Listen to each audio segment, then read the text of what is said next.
अस्सलाम वालेकुम। नफ्सियात की बातें में हम पिछली 2 वीडियोस से बात कर रहे हैं उन अवामिल पे जो कि शादी से पहले काबिल तवज्जो होते हैं, लेकिन उनका असर शादी के बाद ज़्यादा नज़र आने लगता है। आज की वीडियो मेरे हिसाब से ज़्यादा अहम है, इसलिए क्योंकि हम आज की वीडियो में बात करेंगे जिस्मानी, जज्बाती और मुआशी तशद्दुद की, जो कि हमारे यहाँ अक्सर ख़वातीन घरों में सह रही हैं। बहुत जगह पर मर्द हजरात भी इसका शिकार होते हैं। इसलिए ये जहन में रखिएगा कि मैं जिन फैक्टर्स पे बात कर रही हूँ ये हर उस शख्स के ऊपर या फ़र्द के ऊपर उनका इतलाक़ होता है जो कि मियाँ बीवी के रिश्ते में कमज़ोर जगह पर मौजूद है, और जो हावी है, जो ताकतवर है, जो ज़बरदस्त है, वो उन तमाम फैक्टर्स का फ़ायदा उठाता है जिसकी वजह से जो कमज़ोर है वो तशद्दुद का शिकार होता है। अच्छा देखिए, ये बात ज़ाहिर सी बात है, हम बार बार करते हैं कि वालिदैन को एहतियात करनी चाहिए और ऐसे लोगों के सुपुर्द औलाद को या बेटी को ख़ास तौर से ना करें, क्योंकि बहरहाल इस हकीकत से नज़र नहीं चुराई जा सकती कि इसके बावजूद कि पाकिस्तान जैसे मुआशरे में कुछ जगह मर्द हजरात भी इस्तेहसाल का शिकार हो रहे हैं बतौर शौहर, लेकिन बीवियों की तादाद ज़्यादा है और वो इस्तेहसाल और वो तशद्दुद ज़्यादा ख़तरनाक दर्जे का है। ठीक है, तो वालिदैन की ज़िम्मेदारी बहरहाल आती है कि पहली चीज़, वो रिश्ता तय करते वक्त किन अवामिल के ऊपर तवज्जो दे रहे हैं।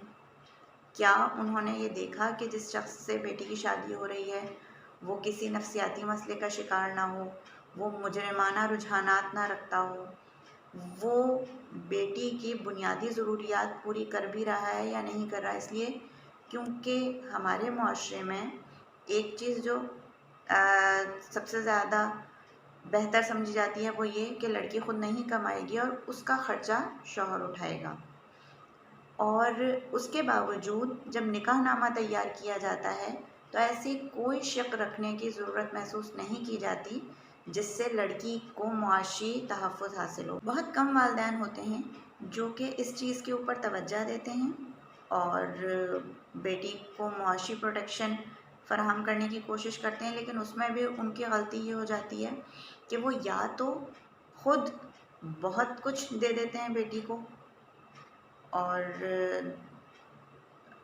समझते हैं कि जब हमने हर चीज़ फ़राहम कर दी तो अब शायद जो दामाद है वो बेटी को तंग नहीं करेगा, और हो सकता है ससुराल वाले थोड़ा दब के रहें क्योंकि हमारी बेटी बहुत कुछ लेके जा रही है। दूसरी तरफ कुछ वालिदैन ये होते हैं जो चाहते हैं कि जो दामाद है वो अपना एको एक पैसा और धेला हमारी बेटी के नाम लिख दे ताकि हमारी बेटी को मुआशी प्रोटेक्शन मिल सके।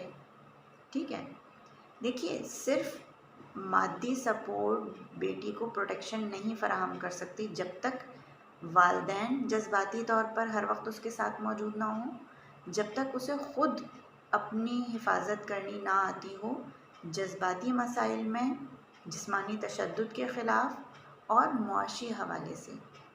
ठीक है, ये ज़ाहिर सी बात है, ये भी बहुत तफसील तलब मौज़ूआत हैं, लेकिन मैं जल्दी से आना चाहूँगी उन मसाइल की तरफ जिन पे बात करने के लिए ये वीडियो रिकॉर्ड की है, और यकीनन टाइम मुख्तसर है, लामहदूद वक्त की वीडियो नहीं बनाई जा सकती। हमें ये भी पता है कि शादी का रिश्ता तय करते हुए दोनों अतराफ़ से झूठ बोला जाता है जो हम समझते हैं कि शायद ये काबिल कबूल है। हालांकि ये सबसे पहली गलती होती है एक ऐसे रिश्ते के क़याम के लिए जिसकी बुनियाद एतमाद पे रखी जानी चाहिए। आहिस्ता आहिस्ता छोटी मोटी बातें खुलती जाती हैं और जो ट्रस्ट लेवल है, वो जो एतमाद है जिसको बतदरीज बढ़ना चाहिए, वो वक्त के साथ साथ घटता चला जाता है। पहले पता चलता है कि जी लड़के ने जो तनख्वाह बताई थी वो तनख्वाह उतनी नहीं है। लड़की की जो उम्र बताई गई थी वो उम्र उतनी नहीं है। लड़के के नाम पे जो जायदाद बताई गई थी वो जायदाद उतनी नहीं है। लड़की की जो क्वालिफ़िकेशन बताई गई थी या जो ख़ुसूसियात बताई गई थी कि वो किचन को इस तरह से संभाल सकती है, वो ख़ुसूसियात उसमें नहीं हैं। तो एक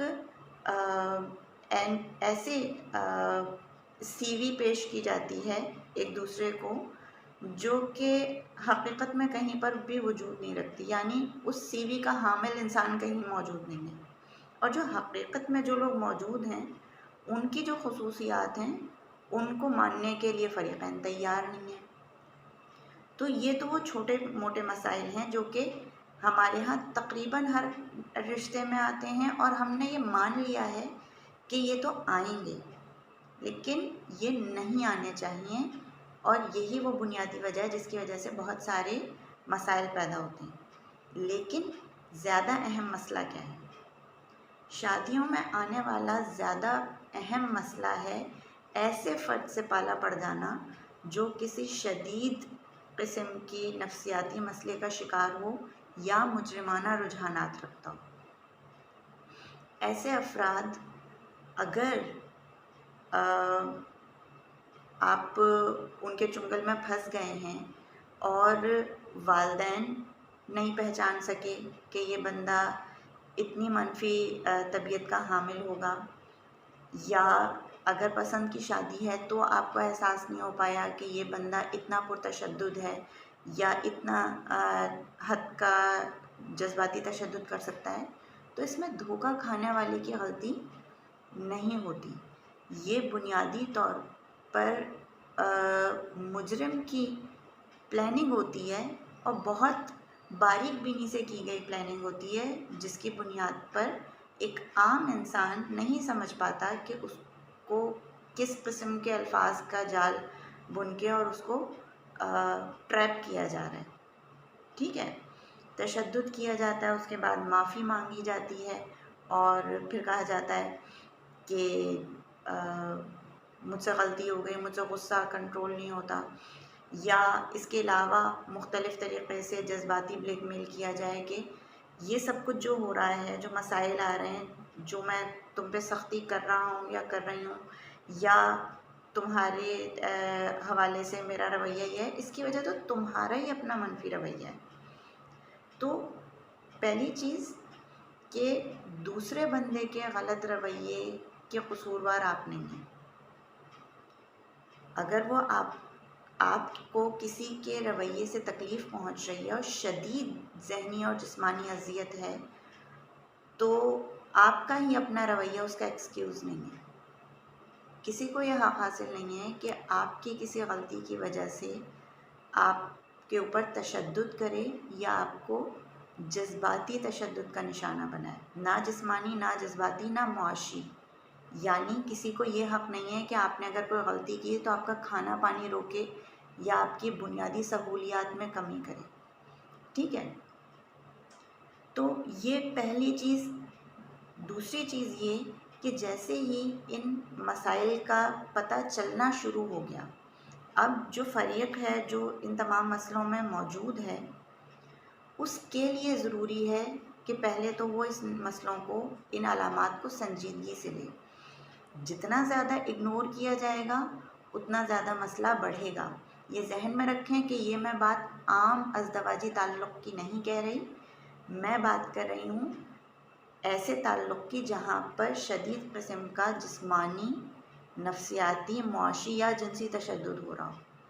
ऐसी सूरत में एडजस्ट करने की कोशिश, कंप्रोमाइज़ की कोशिश बहुत ख़तरनाक नताइज देती है, और वहाँ पर जो फ़रीक़ है वो या तो मेंटल ब्रेकडाउन का शिकार हो सकता है, या जो दूसरा फ़रीक़ है वो उसे कत्ल करने की लेवल तक जा सकता है। तो इन दो रिश्तों के फ़र्क को समझना बहुत ज़रूरी है। आम अज़दवाजी ताल्लुक़ बातचीत से हल किया जाना चाहिए, उसमें फ़ाइट करने की और जो है वो एक दूसरे के ख़िलाफ़ ऐलान जंग करने की ज़रूरत नहीं होती। लेकिन जब आपको नज़र आ रहा है कि दूसरा बंदा जज्बाती या जिस्मानी हवाले से आपके ऊपर तशद्दुद कर रहा है, तो उसमें फ़ौरी तौर पर हिफाजती इक़दामात लेना बहुत ज़रूरी है। उस शख़्स से फ़ासला पैदा करना बहुत ज़रूरी है। आप कम्युनिकेशन वाले मीडियम पे ज़रूर जाइए।